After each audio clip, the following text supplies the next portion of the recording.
Good morning, Rabbi. Can you hear me? Morning, Rabbi. Yes. Yes. Okay, Good well, morning. We hear you. I don't know why it's taking me a while to get in over here. Give me a second.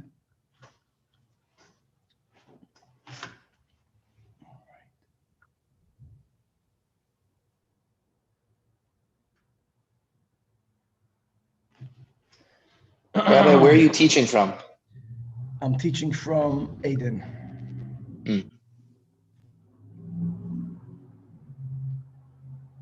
Okay, all right.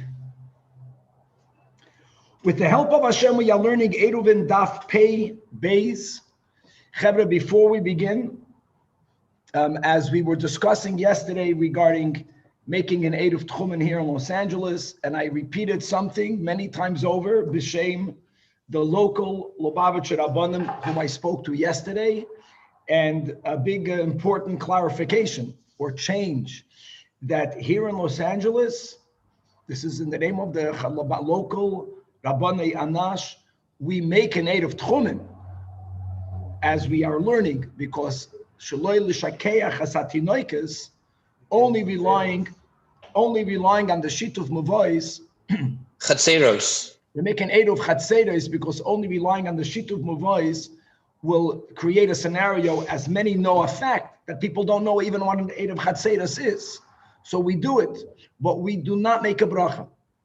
And I know I said many times that we make a bracha, but if you remember last time around when we learned this, so ruled the local Rabbanei Anash, and they changed.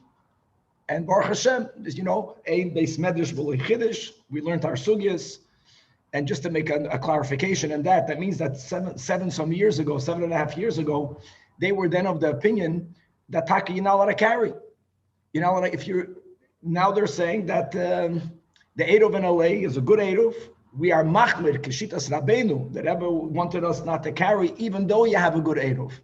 But as far as making a bracha is concerned, since a shituf mavois is made, and Nohagu could have made, by the way, this is one which we learned this, people that made a bracha didn't do anything geferlich, because after the fact, for sure, we rely on Rabbi Meir.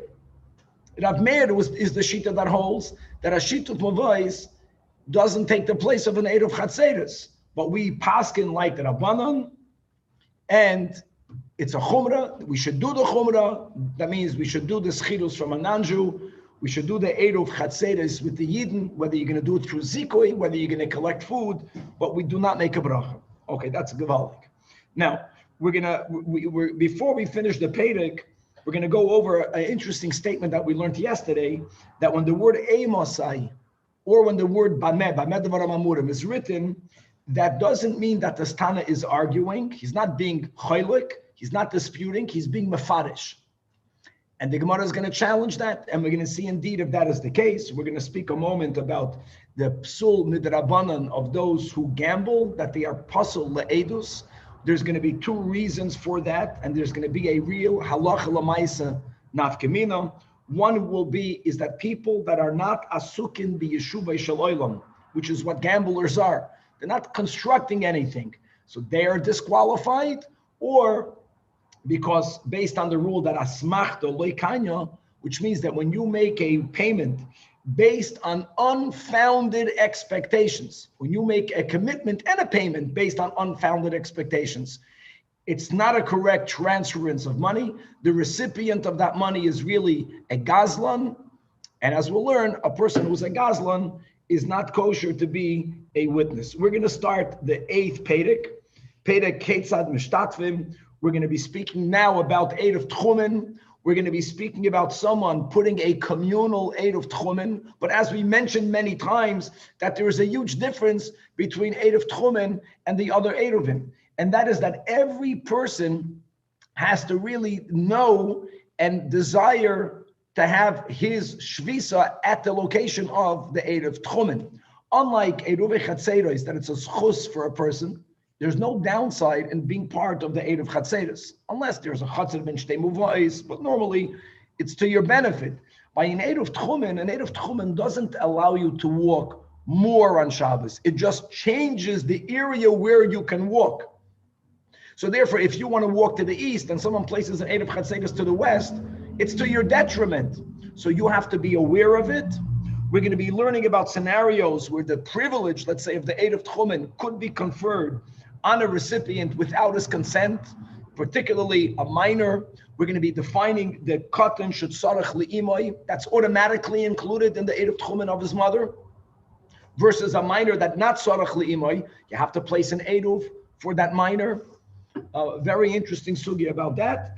And we will start, God willing, today on Daf Pei Beis Amud Beis, a very important sugya that's negate to many halachas that we actually practice. And that is, we keep on speaking about Mozen Shtei Seudas. Okay, what is a Seuda? A Seuda is one loaf of bread. The loaf of breads that the Tanoim were speaking about. How large is that?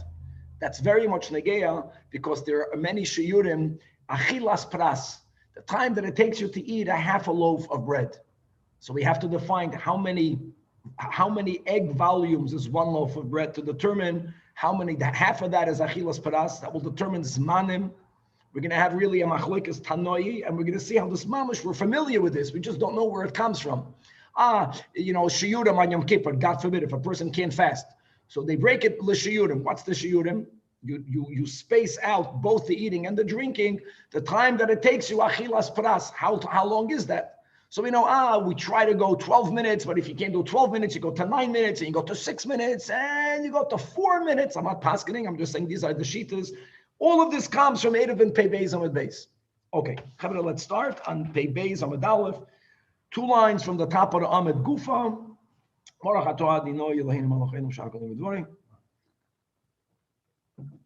Gufa we learned above. We also have this on Sanhedrin, that Amar Rabbi Yeshua ben Levi, that Kol Makom She'amar Rabbi Yehuda. When Rabbi Yehuda is the one that says either the word Amosai.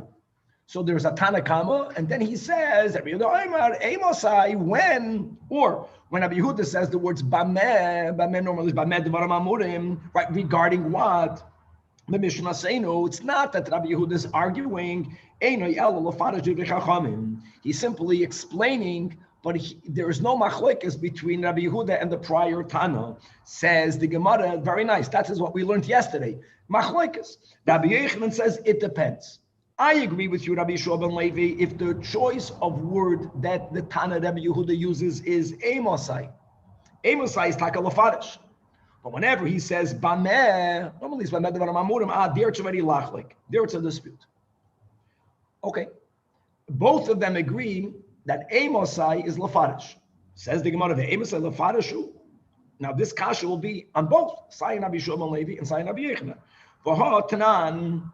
Now we learned this in Sanhedrin. The Mishnah they were speaking about people that are qualified or disqualified from being an aid. The Elohim Apsulim, we're speaking about Pasul Le'edus, Hamasachik Bekuvya, people that play with dice. This is mamash gambling. Or Umalva Beribis, people who loan money and they charge ribis. Umafricha Yoinim, dove racers. Today it's horse racers, another form of gambling. The Seichare is people that do commerce with that which grows in the Holy Land on the 7th year. And as Rashi reminds us, that the Torah tells us that the food that grows by itself is lochem, la'achla, v'loy l'schayra. So anyone who engages in these practices, they're not qualified to be witnesses. Now, why would they not be qualified to be witnesses? So let's, for example, 4 lines from the top of the Amud, because we are mixing together different dinim. I mean, let's go Rashi, 2 lines from the top of the Amud. Psulim la'edus de kulam, gazlanim midivreim hein. Rashi is writing really one shita. As we'll see now, there's another shita, but Rashi is already writing this concept, da asmachta loikanya. And asmachta means when a person even not only makes a verbal commitment, but even when they make a payment, but it was made based on an unfounded expectation, which is exactly what happens when you gamble. You agree that if it goes on the red, if it goes on the black, you're going to give up your money. But when you betted, you were counting on it going on the other side. Okay. And there, midrabanan, he's saying, the one who receives the money is a gazlan, not midaraisa, but midrabanan, says Rashi. And if someone who doesn't keep kosher is not a pasal eid, is that quick. Someone who's suspect of being dishonest in money, that is a particular sin for which a person is not trustworthy. Simply logically, maybe they were bribed. Maybe they see, not a direct bribe, could be a direct bribe, that there's going to be a money benefit for them saying for them not saying the truth. So you can't trust them. Now, hold on with the thought of smachta loikanya. Smachta loikanya, by the way, only goes on the gambling. But Rashi points out that soichere shvius is not an isur derabanan, right? No, soichere shvius is someone who for money is violating an isur deraisa, even worse. So you see that for money, he's not going to be honest. Rashi calls that person here, al pinigla, that's a rasha. And the word rasha is used in the Torah, in Parshas Mishpatim, al toshes, rasha aid. What does rasha here mean? Against someone who for money will break the rules. Okay. Now, Amar, Rebbe Yehuda, guys, let's go. We're going back in the Mishnah from Sanhedrin. Emosai. Not the Medvar Mamurim. Emosai l'chore means he's being mafarish. Bisman she'ein loy umanois Elyahu. That's if the only thing this person does, he gambles. Now, hold on.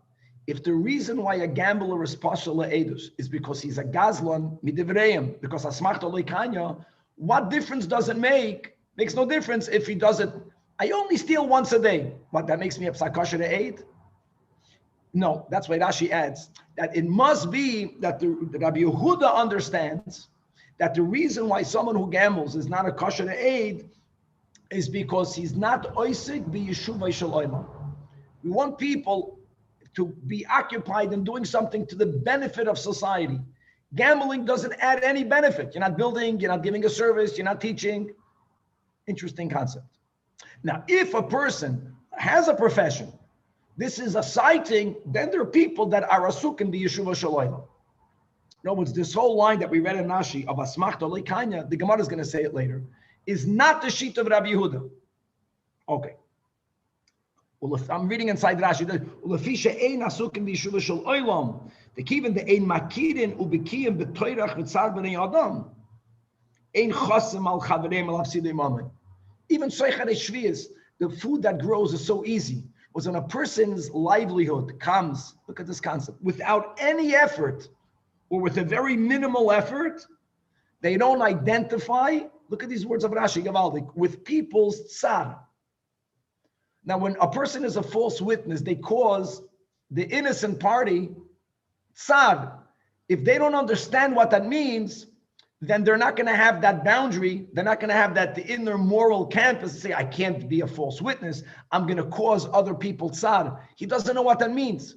So when you experience something, are you able then to have more empathy with someone else? He won't have empathy. That's what Rashi explains with Rabbi Yehuda. But if he has a profession other than just being a gambler or being a person who's malva beribis or being a person who does business with the produce from shvius, then arei kosher. Now, according to what we're saying, Tanach is not arguing with Rabbi Yehuda. Problem is, we know it is a machlokes because v'tani Allah b'braisa v'chachamim oimrim bein she'ein lo yumanos Elohi bein sheyesh lo yumanos shelohi. In either case, had is a puzzle. So we see there's a machlokes Tanoim, and Rabbi Yehuda uses the words emosai. So the Gemara says, hold on, this doesn't refute anyone. The Mishnah in Sanhedrin, in where Rabbi Yehuda says emosai, the Tanach there does not argue with him. Both hold the way Rashi explained that the problem is not gezelim midrabanan, it's gezelim midrabanan, but that's not why he's pasal edus. He's pasal edus, like Rashi says, because he's not oisik b'yeshuvah shel olam, and he's not makiru baki b'toirach v'tzar b'nei adam, and we can't trust him. He doesn't understand the damage, the pain that he'll cause by him lying. And the Tanach agrees to it. The Braisa is quoting another shita. The Braisa is quoting another shita. Hahi says the Gemara, meaning the Braisa, that is the shita of Rabbi Yehuda, which is saying the opinion of Rab Tarfon. That's another shita. And the Tanya, Amar Rabbi Yehuda Mishum Rab Tarfon, Lo Olam Ein Echad Mehem Nazir, Lefisha Ein Nazirus Ela La'aflaha. Now, interestingly, the source is not about the gambling, but we're making a link. What are they talking about? Guys, you remember this in Adarim? Two people are sitting together, and we watch a person coming towards us. We see a person coming towards us. And I tell my chaver, you see that guy? If he's a nazir, then I'm a nazir. You know what you tell me? You say, you know what? If he's not a Nazir, then I'm a Nazir. Was we both made a commitment to be a Nazir. Neither of us knew when we made that commitment whether we're really making a commitment. That's the concept of an asmachta. We're predicting a certain mitzvah that we don't know yet. Based on that, we're making a commitment. So he says neither of these people are a Nazir, because the Torah uses the words hafla. Hafla means to make a declaration. But making a declaration means you're making it unequivocally. You're making it from knowledge. You're not making it based on wishful thinking, since you project to trachts based on a certain assumption. Something based on an assumption makes even though you declare it unequivocally, it makes it invalid. So this concept of certain statements only are valid if it's done based on knowledge, not based on a doubt. Alma, we see from that Tanach, even the mesapke le'i nazir iloi nazir, and that goes for both people. Loi meshabed nafshe, even though he said so, but there's no real inner shibud, and therefore the Nazirus Bechlal is not chal, hachinami, even the loyade ikani, iloi kani. We're speaking about kani, the winnings. You're putting money on the table, you're counting on you getting that roll of dice. You really don't know. You only agreed based on your desire of winning, your projection of winning, you're feeling lucky. So legomeru makna. Legomeru makna means even when you give the money over, you don't do it with your heart. You don't really give it. So the recipient, midrabanan, is a gazlan. And therefore, let's go back over here. If the recipient is a gazlan, a takim makes no difference whether that's his whole livelihood or whether that's not his whole livelihood. Okay, so therefore we stand our ground that when the Rabbi Yehuda, by the Rosh Hamadabram, Rabbi Yehuda is Rabbi Yehuda, Rabbi Eloi. This is for Rabbi Yehuda. When he uses the words either Emosai, L'kula Alma, or according to Rabbi Shua ben Levi, Bameh Devram Amurim, he's not being Machalik, he's being Mefarish. Hadran Allah Chaloin, Chavra, we will come back to Chaloin. And now we are moving to Eruv Tchumen. We're back to Eruv Tchumen. And this is a hemshech, because we spoke about the food needed for Eruv Chatzeres, right? We learned the machloikes between Rabbi Eliezer and Rabbi Yeshua, bread, whole bread, even a slice of bread. We learned about food needed for shitufei muva'os. By both of them, there is a max amount needed. Mazin shtei seudis, you don't need more. And that can be for everyone in the Eruv, or everyone in the shituf. By Eruv Chatzeres, as we'll unpackage this Perek, every person needs their own food. Because Eruv Chatzeres, even though the Mishnah will begin with the Chiddush that there can be a communal Eruv Tchumen. Eruv Tchumen is for every individual. There can be a communal Eruv Tchumen. That means that if I have in my community 100 people and I put mazoin, shtei seudis for 100 people, for everyone, it can work. Because that's we learned about this. You can be ma'arav beraglav, you can be ma'arav through a shliach. I can be your shliach. If it's for your benefit, if you have das, then I can even do it for you. Fine. But we'll see details how Eruv Tchumen is different than Chatzeres and Shituf Mavos. So says the Mishnah, Keistad Mishtatfim B'Tchumen. How do you place a Shituf Tchumen? So here, we're speaking about a communal one with the details that we mentioned. There has to be food for everyone and people have to have das. Maniach esachavis. You're putting down a barrel. So first of all, you see over here that it need not be bread. It has to be food. It has to be food that is used for 2 meals. So if you're putting a barrel of wine, how much wine? We had this before. How much wine do you consume in 1 meal? Double that. The wine that you need for 2 meals, that's the shiur for one person. If I'm putting it for everyone, for each one, mazon shtei seudis. V'omer, and I declare, hadei zel chol b'nei idi. And I go further in a detail, and guys, we had this above, and Eruv Tchumen, according to our Tanach, cannot stand be placed because I decided to go spaziering to the east. There has to be a tzorech mitzvah involved. It has to be that there's someone over there, there's a shiur Torah. Here the Mishnah is giving an example of mitzvahs. There's either l'chol mi sheyelech lebeis ha'avel, even though on Shabbos we're not Menachem Avol the way we are Menachem Avol during the week, but still, I want to go visit that family that's suffering, or I want to go to a Beis HaMishnah, and that house, that area is 3,000 amos away from me. So there's an advantage of me placing the Eruv Tchumen in between me and them. It has to be within 2,000 amos of me. It has to be within 2,000 amos of my final destination. Now, the beauty of our Mishnah is, we're going to go into a little bit about Bereda. The whole Shekibel Olavi Ba'odyayim, when the other people for whom I place the food, and by the way, the Ritva and other Rishonim speak out explicitly, Danny, that I have to make a zikui. In other words, they have to own it. So we learned that sugya in the previous Perek. The Mishnah doesn't have to speak it out. So for me to put it for you, so then fine, I have to get someone who has a halachic yad, who's going to lift it up, and he's going to say that he's acquiring it, taka l'chol b'nei iri, l'chol b'nei ha'ir. And the recipient has to know of it, mi ba'odyayim muter.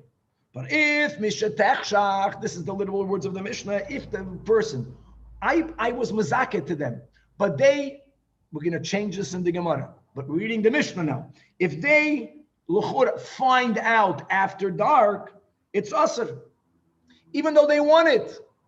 But unlike in Eruv Chatzeros, like we mentioned, other than Chatzed ben Shtei Muvois, but generally in Eruv Chatzeros is to everyone's benefit. They don't lose. They're not giving any food. I'm being mezaket for them. Eruv Tchumen, they lose, because if they're kind of shvisa to that side, they gain in one side, but they lose from the other side. Who says they want to lose from the other side? So they have to know before Shabbos. And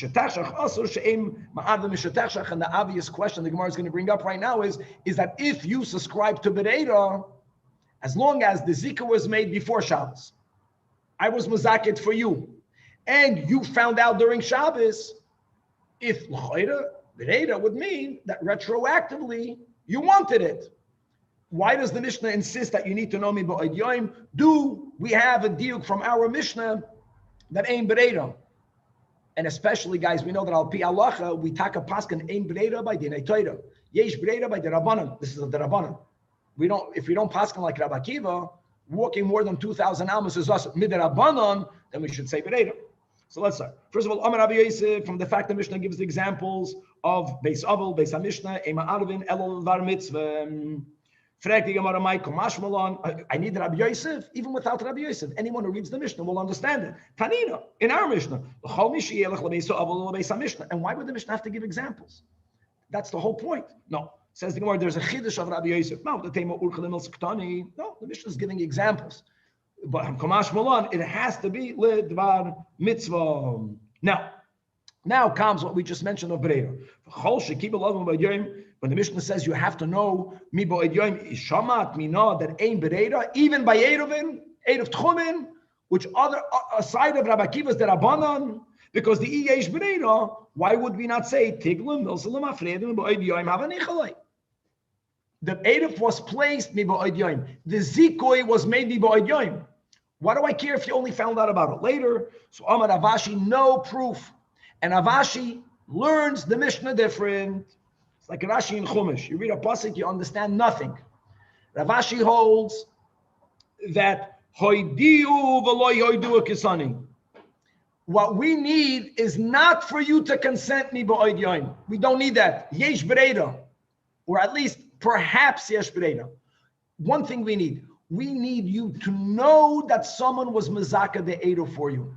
We need even by Bereda, there has to be a potential for this to go into effect. Mi ba'od yoim. Here's a gewaldige little kvetch over here. If you knew about it, but you didn't make up your mind yet. I knew that you put the Eruv for me, Eruv Tchumen, over there to the east. I am allowed to decide Shabbos morning, you know what? I'm going for it. I'm only kind of shvisa. We had the machloikes, the beginning of Bein HaShmoshes, at the end of the Bein HaShmoshes, Bereda.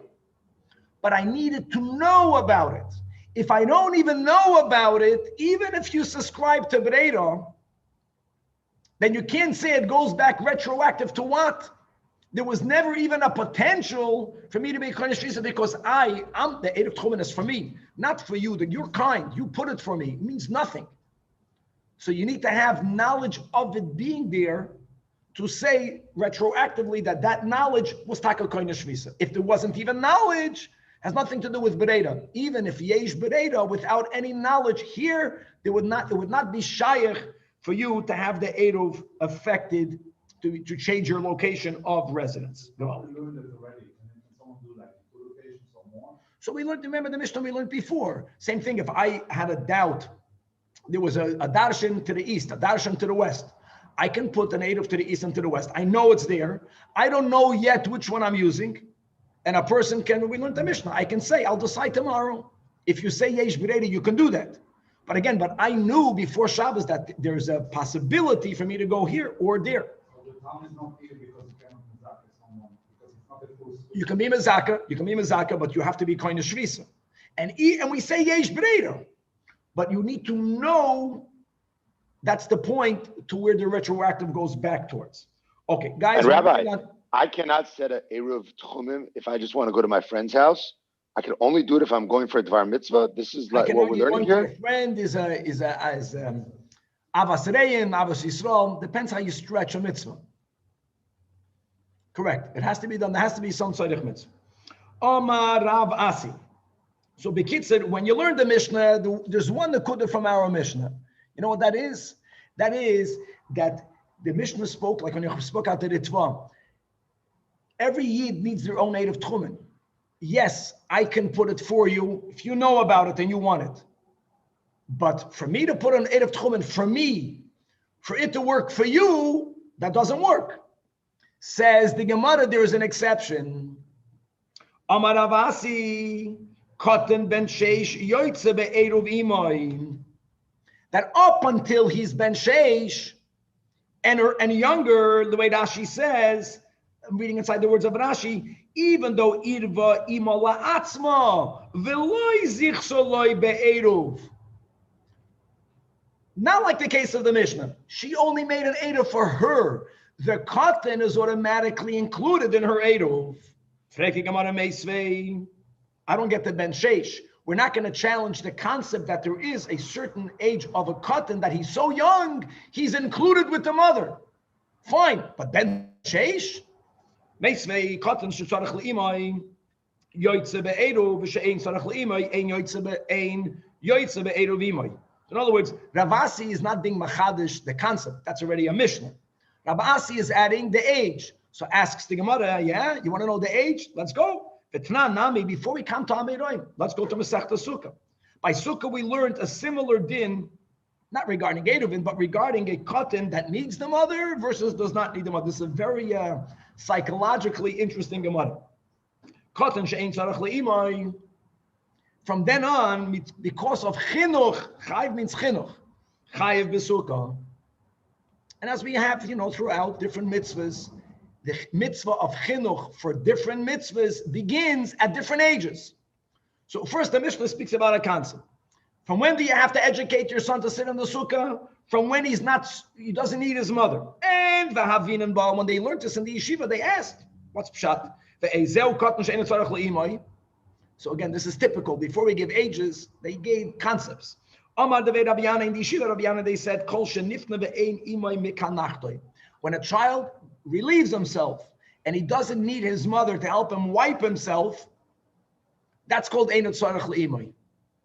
Tzarech le'imay is when he needs his mother to clean himself after he goes to the bathroom. And let's go back. The Shmuel Malakish says another definition. Kol sheneyor, that when he wakes up at night, ve'eino kare imai, and he doesn't call out for his mother, that's the age eino tzarech le'imai. And the Gemara says, hold on, ima salkadaitach, calling out is a sign. The Gemara says, gedolim nami karu, even adults, they call out for their mothers. So are we all katanim that we need our mothers? So it depends. How many times do you call out for your mother? So the Gemara clarifies. When you wake up and you say, "Oh, ma," that's you're an adult. But if you continuously, ma, that means you're chuckling. And that was step number one. Then you go weiter. People wanted to know a number.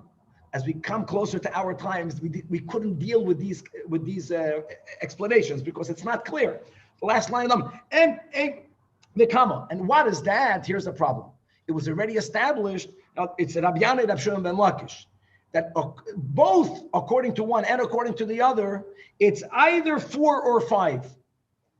Over 5, it's no longer tzarech le'imui. Now every child develops differently. Look at Rashi explains. But here, that's the problem. The problem is how can Avasi say sheish? It's all based on the concept of that the child is included in the eidov of his mother that we already have from a Tanach. So he's clarifying what's the tzarech le'imui, what's the eina tzarech le'imui. How can you say that a child needs his mother up until 6 when the latest is 5? Daf pei beis amid beis. So the Gemara answers on the Yeshua Bereid Rav Idi ki ka'amar Rav Asi. Rav Asi was not speaking about what we thought in the beginning, the chiddush, that even if the mother placed no eruv at all, the katan is included. That's something else. And you know what? In that case, it's taka only until the child is 4 or 5. No, a child can be 4, whichever criterion you're going to follow, and he can already be mature. He can be already 5, and he cannot be mature yet.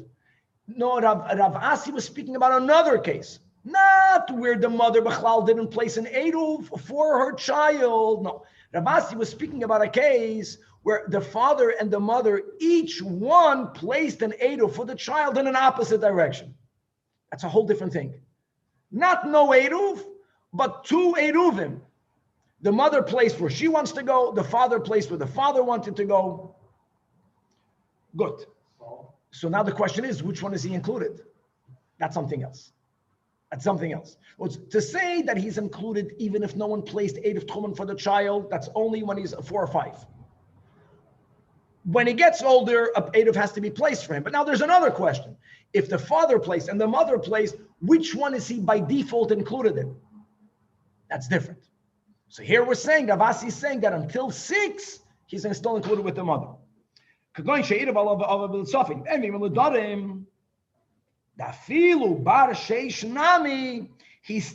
betzafsa the imanich. He would prefer, Chazal say, a child will prefer to be with the mother up until they're 7. When they're 6, they still want to be with the mother more than their father. And that's why he's by default included in the eruv of the mother. And that was the din of Rav Asi. 1 second. Rabbi, Rabbi, just to refresh here. Yes. If you make an eruv 200 to each way, you can't use either one of those eruvei techumen? No. Correct. You have to pick one, and that's your ground zero. You only have one ground zero. Rabbi, in this case where we said that the mother did one where the father did the other way, if there's no father in the picture, it's just the mother, so then do we still have this age restriction?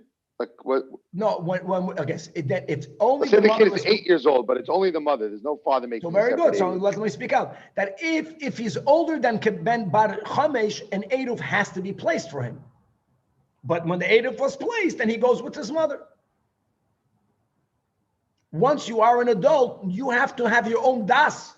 You have to decide where you want to go. Meisvei, this place for him means there has to be enough food to take care of him as well. That's what yes. Eruv tchumen. Okay. Everyone needs food. The chiddush that we learned on Amud Aleph is not a katan that's tzarech le'imoi until 4 or 5. They don't even eat food placed for them. It says in a brayso, katan tzarech le'imoi yoytze ve'eruv imoi ad ben sheish. No, not like Rabbi Yeshua, who's saying no, that he's only included in the mother's eruv until ben chamesh. And that Rav Asi's din was only when there was a double eruv put. Clearly, the Braisa says ad ben sheish. So you know what? Tiyufta the Rabbi Yeshua baravidi tiyufta. He's refuted. Yes, my friends, even if no eruv was placed for the cotton, ad ben sheish is included.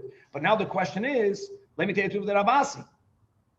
So the Rav Asi, why would it be a tiyufta to me? It says in the Braisa ad ben sheish. The meaning in the Braisa is ad b'chlal. It's exactly what I'm saying. But now there's one more question. Back on Sukkah, will this be a refutation of Rabbi Yanai and Eshlokish? Because by the Sukkah, same terminology, katan shel tzarech le'imoi, they said chamish. They said 4 or 5. Lema to have it tiyufta the Rabbi Yanai and Eshlokish. So Gemara says no. Look at this. The final gavaldik thing about development of children. The Mishnah in Sukkah is speaking about that the father is in the city. When a child has a father in his life, he develops quicker. He matures quicker. So if the father is in the city, even if God forbid he's not in the house, that child, whether it is he can clean himself after he goes to the bathroom, or whether he wakes up at night and he's not going to frantically call mother, mother, mother, he's going to grow out of that earlier. Here, when we're using the cotton shetzarach leimai ad va'ad b'chlal in the Braisa of 6, that the lo isei avua b'masam, a child of one parent is underdeveloped. They need more time to develop. So they are tzarech leimai ad va'ad b'chlal. And yes, we learned good pshat and avasi. A child does not need food b'chlal to be put to him until he's 6, ba'ad b'chlal, if there is no father, God forbid, in his life. Wow, what a Gemara. Let's go back. Tanach Rabbanan. Oh, so now what do we have? We had in the Mishnah the concept that every person needs to have an Erev Techumen placed for them, but they have to have the way that Rashi says they have to at least know. They have to know. Now, and then we learned a minor, you don't even have to put, it's included. But like Danny, you said, what about over 6? You have to place, but they don't need to know. They are included because you placed. That's this Braisa. Ma'ariv Adam al Yedei. Guys, al Yedei means for, just to know. Then you got the whole thing. Ma'ariv Adam al Yedei b'noyu b'tektan. A person places an eruv for his minor. Minor means until Baro Bas Mitzvah. They don't need to know. Or we're going to see later details in that. But they are automatically with you. Likewise, also, they're part of you, they're an extension of you. Bein ladaton, bein shaloi ladaton. We learned in the Mishnah daton, that's for an adult. We learned Rav Asi, the Braisa, you don't even have to put, that's when they're still tzarech le'iman. Over that age, you have to place, you don't need daton. Now the daton is going to be fine-tuned in a couple of lines. Avol says the Braisa, let's see what the Bach says. So the Bach adds, Mepnei sheyodon ki yodoi. Back in the Braisa, Avol einoi ma'arev loy aladei avdei v'shchasoy ivrim. You cannot place it for them without their knowledge. V'loy aladei b'noi b'tagdoilim, and not even for your wife. V'loy aladei ishtoi elo midaton. Elo midat. You can place it for them, but they're like anyone else. They have to know. And then again, you have to be mezaket for them. By Ishto, you don't have to be mezaket for them because she has ownership in it because she's part of you. But she has to have das. Now, Tanya Idach, Lo Ya'arav Adam Al Yidei B'noi B'tagdoil. You can't do it for them. Nor Al Yidei Avodi V'shchas Igna. Al Yidei means for them. Nor V'lish Ela Midaton. Avol ma'arafu aladei avdei v'shulchasi aknanim and va'al yidei b'noi v'tei aktanim bein ladatam and shaloi ladatam. Here the Braisa without the Bach. Here the Braisa writes mepnei sheyodon ki yodoi. Now the Braisa is going to introduce a new case. What's going to happen, my friends, if you placed an eruv and they placed an eruv? Here's the kulam she'eruvu. You made an eruv for them, and the eruv. I'm sorry, they made an eruv for themselves. They made for themselves and the aid of Alem Rabban. So who do they go with? So it depends. The first category, the ones that yodon ki yodoi, they go with you. That's a chiddush here. Because here it's not only shaloi midatan, Herr Shloim, it's not only shaloi midatan. This Evet Kanani placed the native on the other side. So it's like a protest. I don't care. Doesn't count. No, you can never go to both. You can never go to both. You only have one ground zero. Erev Techumen is only one. No, not in this case. Not in this case. Because here the word is, even though he placed his own Erev, he has to go with Rav. Chutz min ha'isha. But if the wife placed in one direction and the husband placed in the other direction, then of course she follows hers. Now hold on, my friends. Why only a woman? I mean, both Braisas put together many others. So the Isha Maishna, so the Gemara clarifies, Amar Rabban, it doesn't only mean the wife, it's Isha v'chol de damilam. Okay. Says the Gemara, and notes all of the cases where you need to have their daton, if they place the native in the opposite direction, you don't have their daton. Now let's go into the details. What does datan mean? Does datan mean they have to consent verbally? Does shaloila datan means they have to protest? Because in this latter's case, verbally, if it means verbally, the woman didn't protest verbally. She just put it in another direction. So that is going to be clarified. So Amar Mar, chutz min ish min pnei shechoila limchois, shechoila limchois. So the Gemara is medayik. What does that mean? Tama demachi. It sounds like that when will a woman not automatically be bound by the eruv that the husband put for her if she verbally, that's the havamina, she verbally protests, which will imply that hastama nafka b'dabayla. But how can that be? It says in the Reisha that elamidaton, and doesn't datan mean that she said yes? So the Gemara says no. Loi, datan means that even if she's quiet, she doesn't have to say yes, then she'll be included. Datan means silence. Shalom datan means if she says no, then the eruv that her husband placed or the eruv that the rabbi placed is not going to be effective. It says in the last part of the second braisa, if there were two eruvim, one they placed and one the rabbin placed. And v'stomahu means that she didn't say no, and viktani chutz min isha d'lo nafka. So Rava says, my friends, saying no is needed when you don't know what that person wants. They have to say no to make it clear. But if she put an eruv in another direction, there is no better no than hamaisa huwa ikir. Amarava kiven she'eruv herself in another place. It doesn't depend who put it first. It doesn't depend who put it first. As long as before Shabbos came in, if she placed another eruv, that is like her telling her husband, I am not kind of shvisa with you. Okay, guys, here we go. Let's go until the end of the Amid.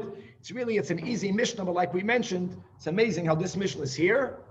And this is the ground zero of this whole question of, is a chatzi pras 6 eggs? Is a chatzi pras 4 eggs?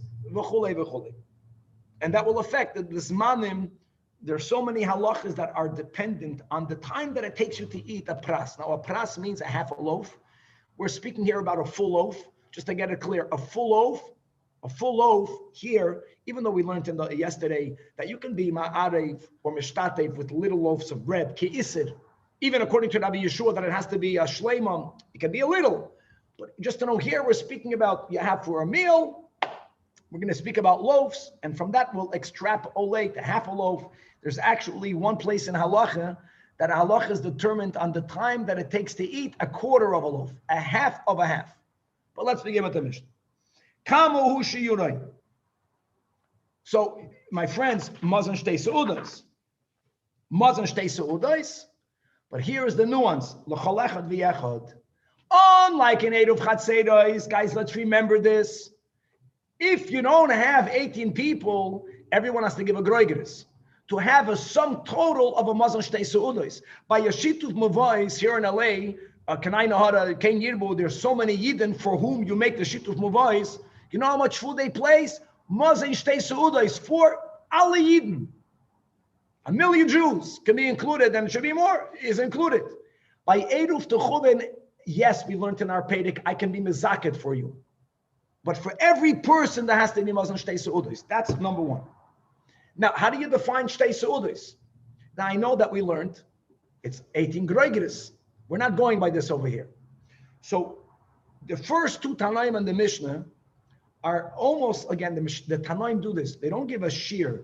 They say, how much food do you eat for a Seudah? Okay, that's 1 times 2. Elomah, what has to be clarified is that the amount of food we eat in a meal on Shabbos versus in the week is not the same. So the Tanakama says, Rab Meir says, you measure for the mazon. Mazon means a meal, not nourishment. Mizaynoi l'choil, but not for Shabbos. Rabbi Meir holds that on Shabbos, people eat more. Why do people eat larger meals? So I'm reading inside the Rashi, 3 lines from the Mishnah, because the basim tavshile, because the food is tastier on Shabbos.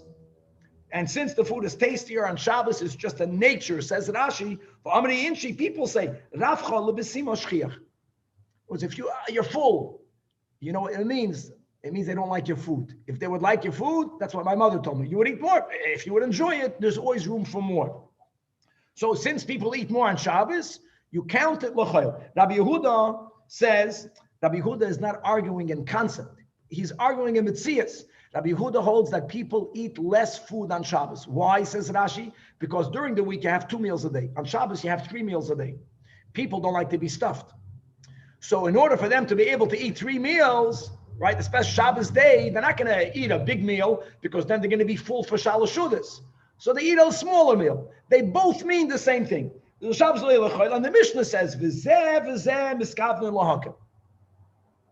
now, this is so classic. So the Mishnah, Tanoim, gave a vaguer definition. The Gemara is going to actually ask, okay, Zugmach, how big is the muzzling?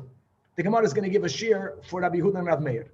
The next 2 Tanoim in the Mishnah, they already are more detail-oriented. So Rabbi Yechanan, that's not the Amoyre. That's Rabbi Yechanan ben Broika Omer, Mikikar bepudyoim, bedalid so'in besela. Guys, a pudyoim, we learned this so many times, is 1/48th of a selah. At a time.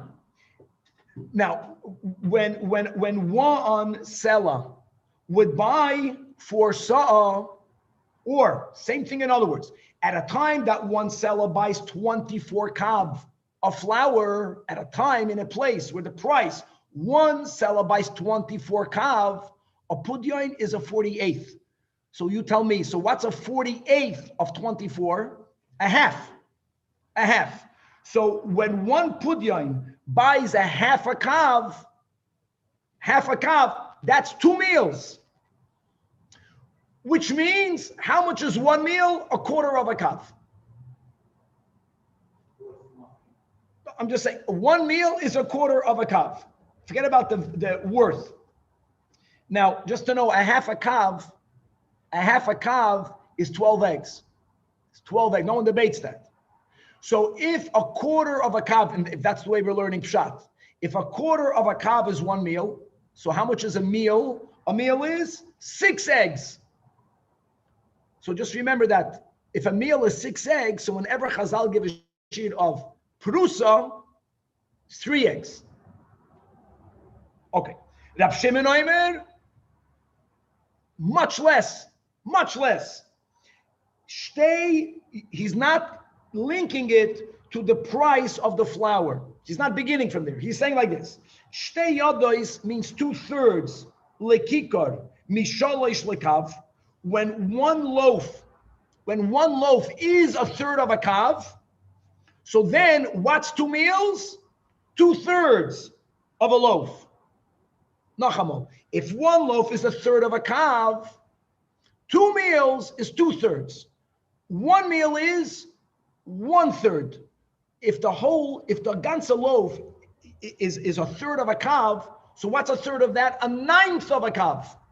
You can push it. So Rabbi Yechanan Membreka says, we made the cheshbon, a quarter of a kav is 1 meal, right? 2 meals is a half a kav, a quarter of a kav. He holds it's a 1/9 of a kav. A 1/9, you don't need pictures, that's it, that's the ganze maisa. That means that according to Rabbi Yechanan, it's more than double. 1 meal, you eat more than double. Not a 1/9 of a kav, but you eat not even four. Okay. 1/4 of a kav. Now that we have this machlokes, at least from the latter 2 Tanoim, so now that we established, the Mishnah is speaking about Mozen Shtei Su'udos. So Rabbi Yechanan holds a half a kav.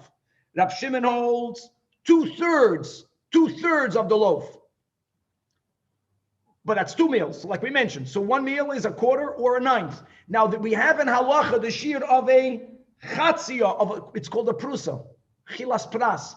Where do we have an halacha chilas pras? For example, Beis HaMenuga. We have this in so many times. If the house is menuga, however we establish that, the halacha is if I walk into that house, boom, I'm tamei. But if I don't linger in the house, my garments are not tamei. Remember this then?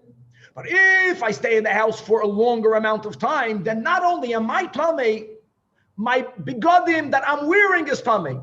How much time do I have to stay there? The time kidei achilas pras. That's just one example. A pras is a half of a loaf. A half of a loaf is a quarter of the mazon shtei seudos. So now that we have a machlokes, based on that, you can establish chatzia and many other cases. The Mishnah gives one example. And the final din in the Mishnah is v'chatzi chatzia l'psula sagaviyah. That's another din. Guys, one of the Shemona Asar David is, you remember from Shabbos, if a person eats food that's tamei, even though food cannot be metama the person midoiraisa, if I eat a certain amount of food, I become tamei on a level of a sheni, which means that I can be metame truma, but not even metama. I can passel truma, because if I'm a sheni, then I only pass truma shlishi, and truma, which is a shlishi, cannot make other truma revi. I can passel truma. How much food do I need to eat for this derabanan to kick in? A half of a half, a quarter of a loaf, an eighth of mazon shtei seudos. But when the Mishnah speak about a deer, they don't go through this Mishnah that we have. They don't go into the shiurim.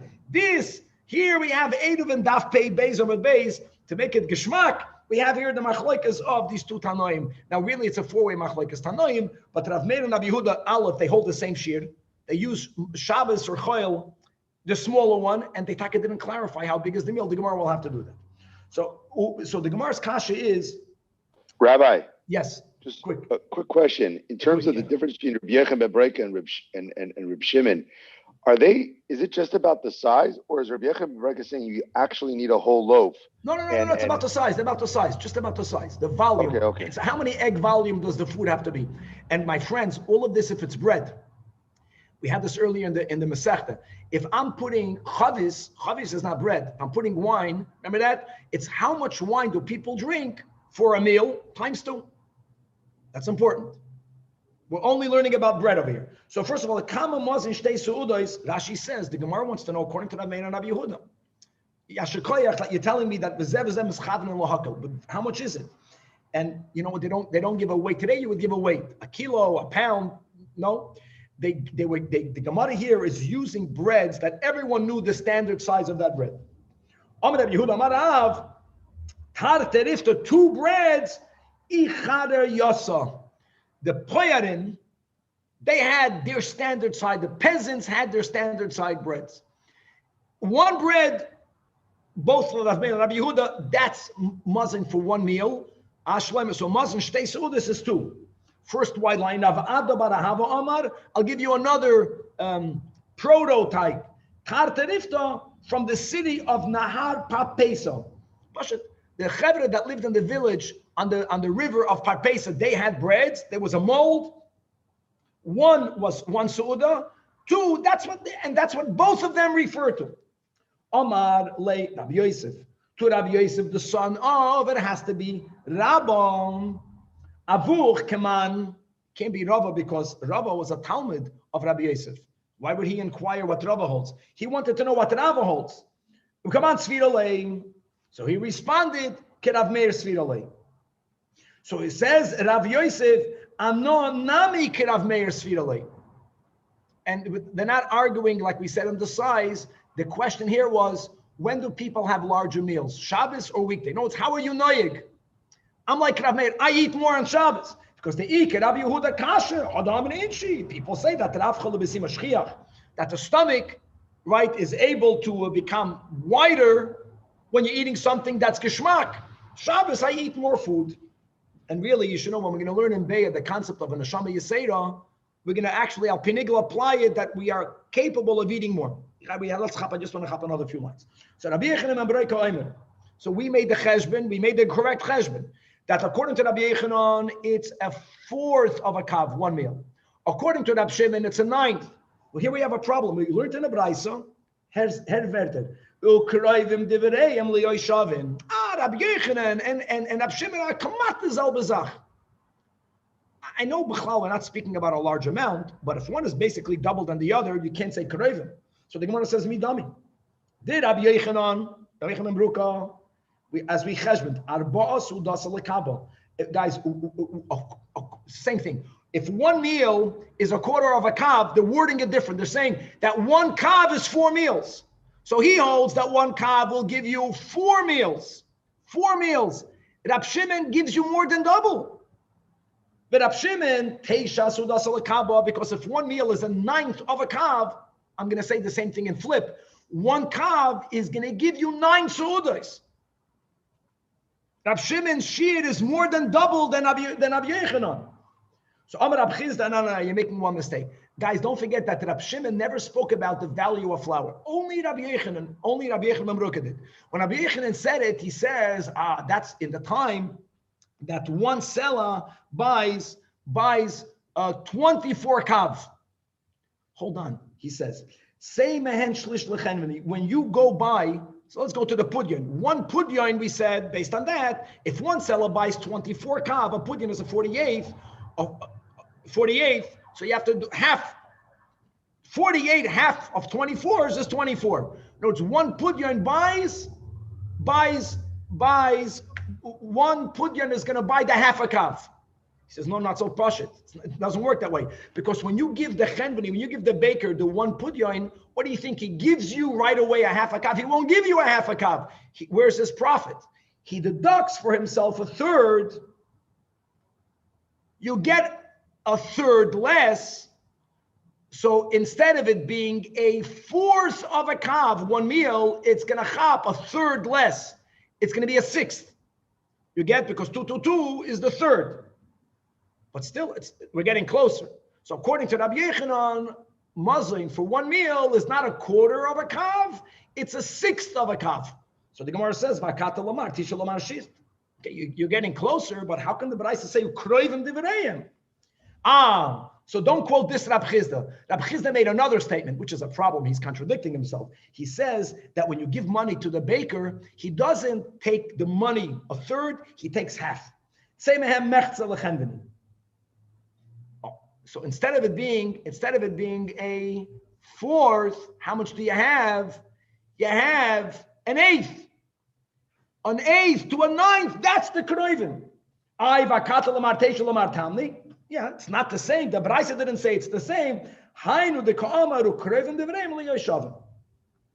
So now that's a very important addition. So when you learn the Mishnah, you're making a cheshbon, right? We said kav, the eggs.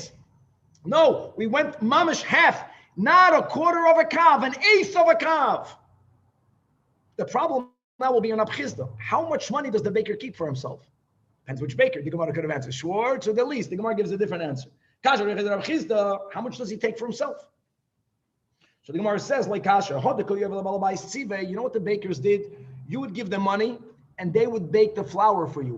If you gave the baker not only the pudyon, the groise pudyon, look how cheap people, and you gave him the wood for the baking, then he would only keep a third of the pudyon, and he would end up giving you a larger piece of bread.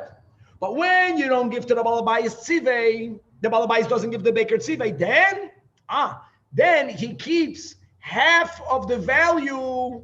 He keeps half of the value for himself, and instead of him giving you for one pudyon, right? One pudyon gets 2 meals, just to get that clear. So instead of him giving you a half a kav for one pudyon, he only gives you a quarter of a kav. That's 2 meals. And that was what the Mishnah meant, which means one meal is an 1/8 of a kav. Half of that, the time that it takes you to eat, half of that is the shiur lebeis hamanuga, and half of the half is lifsol asagavia, chavra, to be continued. That was easy. All right. Math, guys. Got to learn some math.